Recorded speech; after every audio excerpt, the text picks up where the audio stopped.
Muy buenos días a todos. Mi nombre es Gabriel Serrano.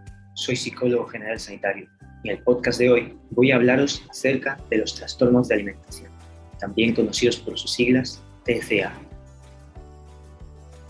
Adentrándonos en el tema, los TCA son grupos de trastornos caracterizados por la alteración persistente ante la ingesta de alimentación y/o conductas dirigidas al control de peso. En consecuencia, se origina un deterioro de la salud física y en el funcionamiento psicosocial de la persona que lo padece. Actualmente, en Netflix, está disponible una película llamada To the Moon, protagonizada por Keanu Reeves, en la que se observa desde distintas perspectivas la vida de varios pacientes con problemas de alimentación que conviven en una casa en la que tienen los cuidados necesarios para poder tratar la enfermedad. Por si acaso, no os haré spoilers, pero sí quiero mencionar que uno de los aspectos curiosos de la película es la forma en la que implican en el tratamiento a la familia del paciente, siendo el comportamiento y la dinámica familiar un factor fundamental en el desarrollo y curso de su enfermedad. En estos trastornos, la disfunción en la relación con la comida suele afectar a distintas áreas de la vida de la persona, tales como la salud física, la esfera social, familiar y profesional, o el bienestar psicológico. Las actuales clasificaciones de los TCA incluyen la anorexia nerviosa, la bulimia nerviosa, el trastorno por atracones y los trastornos de conducta alimentaria más propios durante la infancia, como son la pica o la rumiación. Vamos a dedicar unos minutos a resumir de forma clara y concisa cada uno de ellos, con el fin de entender las características clave que diferencian estos trastornos entre sí. Comencemos hablando de la anorexia nerviosa. Este cuadro fue descrito por primera vez por Morton en el siglo XVII, quien vio una serie de pacientes en estado de malnutrición acompañada de síntomas ansioso-depresivos. Desde entonces, se ha investigado a conciencia sobre el tema. A día de hoy, se ha llegado al acuerdo de que la anorexia nerviosa cuenta con 3 características básicas. La primera, el rechazo a mantener un peso igual o mayor al mínimo normal de la talla y la edad de la persona. En segundo lugar, el miedo intenso a ganar peso o volverse obeso. Y por último, la alteración de la forma en que se percibe el peso y la constitución. Además, aunque este criterio ha sido eliminado de la última revisión del Manual de Criterios Diagnósticos DSM-5, es frecuente que las mujeres con anorexia nerviosa presenten amenorrea, es decir, pérdida del periodo. Podemos diferenciar 2 tipos de estrategias que utilizan los pacientes con anorexia nerviosa a la hora de mantenerse en infrapeso: la restricción y la purga. Las personas con anorexia nerviosa de tipo restrictiva mantienen dietas muy estrictas, llegando a recurrir al ayuno. Además, suelen realizar ejercicio excesivo e intenso. Por su parte, las personas con anorexia nerviosa de tipo purgativa recurren a laxantes o provocarse el vómito. A la hora de valorar la gravedad del trastorno, suele recurrirse como identificador al índice de masa corporal del paciente, denominado también IMC. De este modo, un caso de anorexia nerviosa se considerará leve cuando el IMC sea superior a 17 kg por metro cuadrado. Moderado si este se sitúa entre 16 y 17. Grave si está entre 15 y 16. Y de extrema gravedad cuando es inferior a 15. Entre los factores de mal pronóstico de la enfermedad podemos encontrar el bajo peso inicial, la existencia de otra patología mental concomitante, disfunciones en el área social, relaciones familiares deterioradas, entre otras. La anorexia nerviosa es un trastorno que afecta al 1% de la población, siendo mujeres el 95% de los casos. Se trata de un trastorno con un curso variable. Hay personas que se recuperan, otras mantienen una cierta tendencia a la obsesión por estar delgadas, mientras que en otra parte de la población la enfermedad se vuelve crónica, llegando incluso a provocar la muerte. Este trastorno suele iniciarse a los 14 y a los 18 años, aunque en los últimos años parece existir un repunte en mujeres mayores de 40 años. La anorexia nerviosa tiene una alta comorbilidad con la bulimia nerviosa, trastorno del que ahora hablaremos. Es decir, muchas personas padecen ambos trastornos a lo largo de su vida. Es un trastorno mental grave, con una mortalidad del 10% y con un riesgo del suicidio del 3%. A la hora de tratar la anorexia nerviosa, es imprescindible un abordaje multidisciplinar orientado a los siguientes objetivos: garantizar la seguridad y estabilidad biológica de la persona, restaurando un peso adecuado mediante un patrón normal de alimentación; trabajar las preocupaciones relacionadas con la ganancia de peso y el cambio en la imagen corporal, que suele ser percibido como el paciente como un fracaso; aumentar la motivación al cambio; abordar la sintomatología y los posibles trastornos comórbidos; mejorar las relaciones familiares y sociales, etc.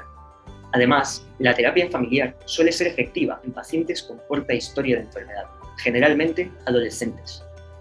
En cuanto al tratamiento farmacológico, suele recurrirse a los inhibidores selectivos de recaptación de serotonina, también llamados ISRS, como la fluoxetina en dosis altas, 60 miligramos al día, a antidepresivos tricíclicos y al zinc como suplemento vitamínico. Pasemos ahora a hablar de otro diagnóstico dentro de los trastornos de conducta alimentaria: la bulimia nerviosa. La bulimia nerviosa se caracteriza por la presencia de atracones y conductas compensatorias inapropiadas que tienen como fin no subir de peso. Entre ellas se encuentran provocarse el vómito, el uso de laxantes, diuréticos u otros medicamentos, el ayuno o el ejercicio excesivo. Estos atracones y conductas compensatorias se presentan por lo menos una vez a la semana durante al menos 3 meses. Un atracón se caracteriza por un malestar intenso y al menos de los 3 siguientes hechos: comer mucho más rápido de lo normal, comer hasta sentirse desagradablemente lleno, comer grandes cantidades de alimentos cuando no se tiene hambre, comer solo debido a la vergüenza de la cantidad de comida que se ingiere, o sentirse a disgusto, deprimido o avergonzado con uno mismo tras producirse el atracón. Los atracones suelen estar asociados a un problema de gestión o regulación emocional, es decir, se producen como una forma inadecuada de paliar o regular las emociones que están sintiendo. A la hora de tratar este trastorno, es importante conocer la gravedad actual, para lo que se recurre al número de conductas compensatorias, considerándose un trastorno leve si se producen entre 1 y 3 comportamientos compensatorios inapropiados a la semana; moderado, entre 4 y 7 conductas compensatorias por semana; grave, entre 8 y 13, y extremo, 14 o más conductas.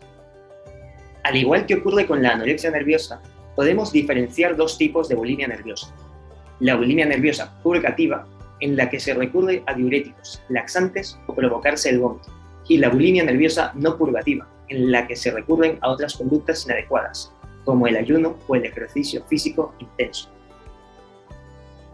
Aunque la bulimia nerviosa puede ser difícil de detectar al ser un trastorno en el que la persona se encuentra en norma o peso, se estima que este trastorno tiene una prevalencia cercana al 1 y 1,5%, presentándose en el 90% de los casos en las mujeres.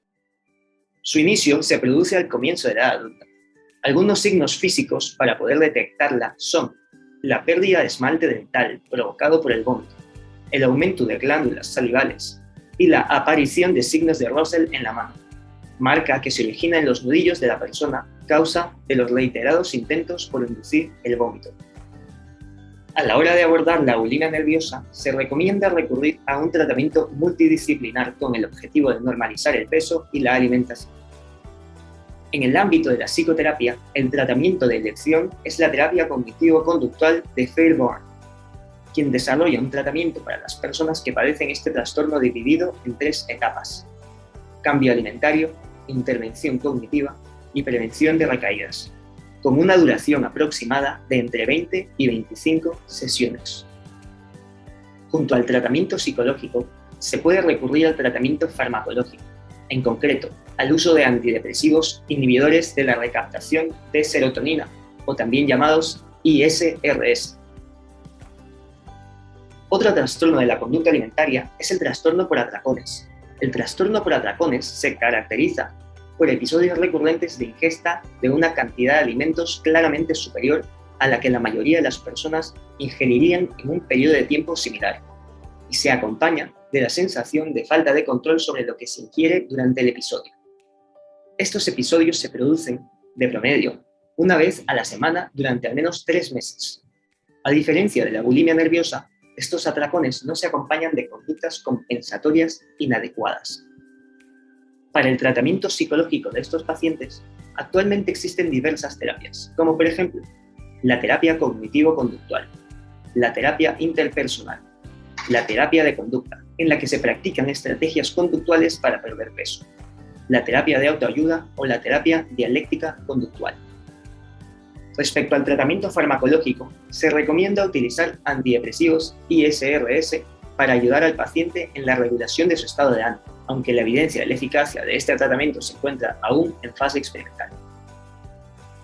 No quiero terminar este podcast sin antes mencionar, aunque sea de forma somera, otros TCA, como son el trastorno de evitación o restricción de la ingesta de alimentos, en el que, como su nombre indica, las personas evitan o restringen alimentos llegando a no obtener los nutrientes o cantidades energéticas necesarias.